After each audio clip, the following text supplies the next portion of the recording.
Hello friends, welcome to Joy of Life. So before we proceed with this episode, what I would like to tell you is that if you have not seen the system design introduction video wherein we have discussed about the architecture of this mini project that we are building, I would highly recommend you to check the same. I will leave a link to the description as well so that you can click, check the same and then get back onto the video. What we did earlier is we have created a Spring application and we have created multiple endpoints, one for the ping and the other for posting, and we have tried posting a couple of URLs and they have been printed on the logs and things like that, right?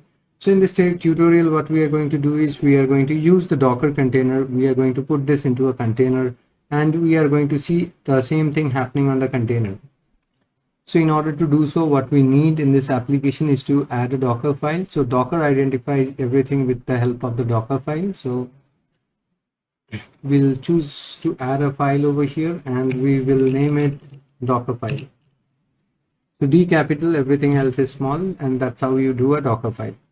Since we are going to use, since we have created jar and we have a Tomcat inbuilt into it, what we need is Java inside our container. So we are going to use OpenJDK for the same. So let's see the version of OpenJDK. It is highly recommended that when you choose a Docker image that you take it from the official image. As you can see over here, there are many third-party images also and you can choose them. There is no harm, but you'll always get more support and the images will be more stable and well tested as well, right? So in order to use you have to just do a docker pull jdk. This is how you take it from OpenJDK 7, but we are using Java version 11. So it says that you have to use OpenJDK colon the version. So we are going to use the same format as mentioned by them. So what we will do over here is we'll head over to the Docker file and we'll do the same thing. So we are trying to get from OpenJDK 11 instead of 7, right? The next step would be to copy the jar that we have locally generated. So what we'll do is we are going to quickly go over to the command line and we are going to check on the jar. So first we are going to do a mvn clean install once we reach the directory where we have our stuff, and we are going to run this command. So this will generate the jar file for me inside the target folder. So let it download the dependency and create the jar file.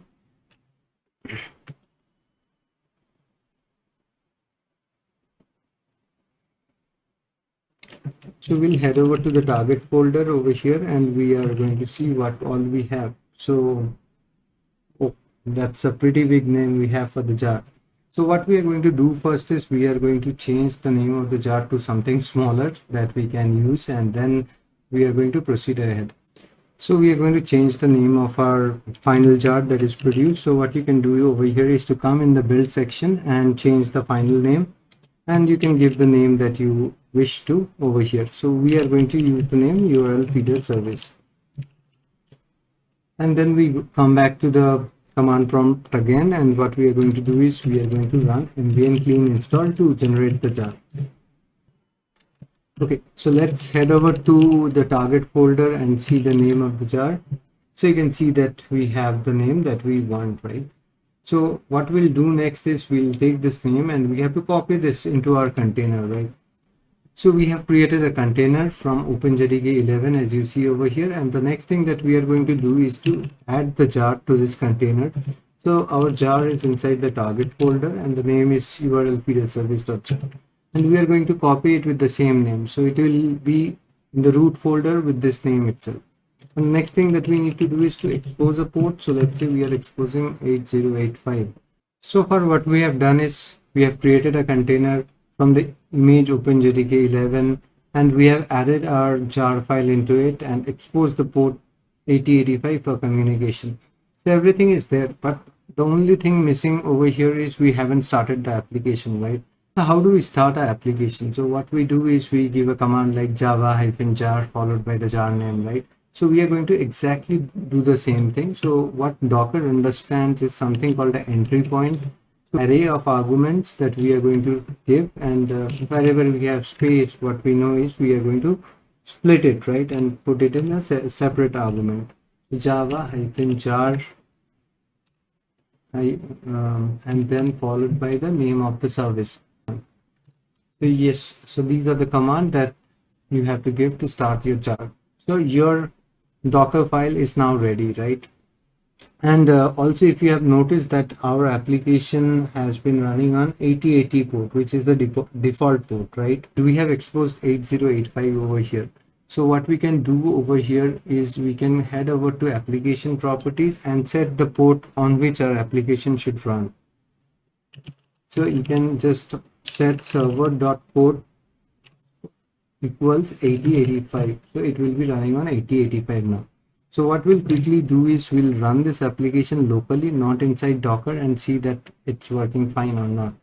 So once we have the application running, what we'll do is we'll go to our get and we will test our ping endpoint. So you can see now Tomcat initialized with port 8085. So we'll go over here and change from 8080 to 8085 and we'll see that it's running or not. So you can see here that we received a response pong, right? That means it's working as expected, so we are good. And we are also exposing the same port in the Docker file. So let's stop this application. This will be target, not target.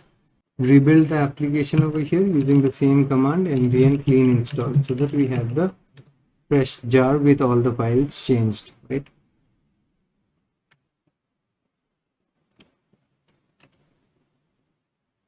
So yeah, our application is now ready, and what we are going to do over here is we'll go to target and check the time when it's been created. So you can see it's 1957, and yeah, it's 1957, so it's fine. And now what we are going to do is we are going to put this into a Docker container. We are going to do a Docker build -f Docker file, and then we have to put a tag name. So we are going to use URL feeder service. This is the tag name that we'll be using, and you have to specify the directory. So we are currently at this directory, so you have to put the dot. So this time you can see that there are no errors as such, so everything looks good. So we are going to quickly go over and check if our image is there or not.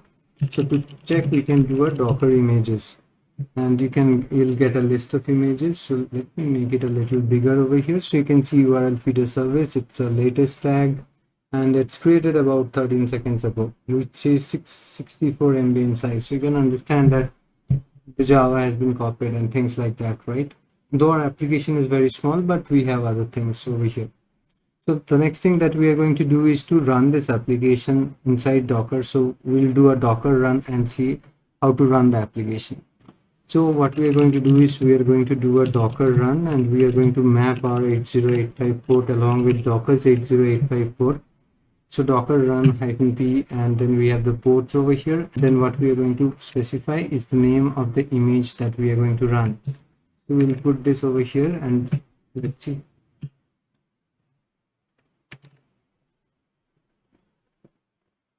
You can see the Spring Boot logo it has come up, and the Docker has started, and the Tomcat was started in 8085 as we wanted it to.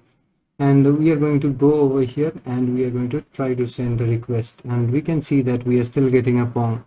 So that means it's running from this container. So what we'll do is we'll just kill the container now. So what we are going to do is we are going to check the images that's running. So you can see over here that Docker images shows you whatever the services that's running. So you can see here that this service is still running, and it has started 56 seconds ago. This is the container ID, and this is the image name from which the container has been created. This is the command, and this is the time created. This is the time started. This is the port mapping that we have just created. So 8085 is mapped to 8085, and it was given a name. If you don't give a name, they will put a name from their side. So the name is Jovial Chandrasekhar over here. What we are going to do is now we will stop this container, and we'll see that we are not getting a success response anymore from this, right? We are going to use a post URL, and we don't need this. And in the body, we are going to give now www.google.com, and we are going to send this. So over here in the console also, you can see in the Docker console that we are getting the request from here, right?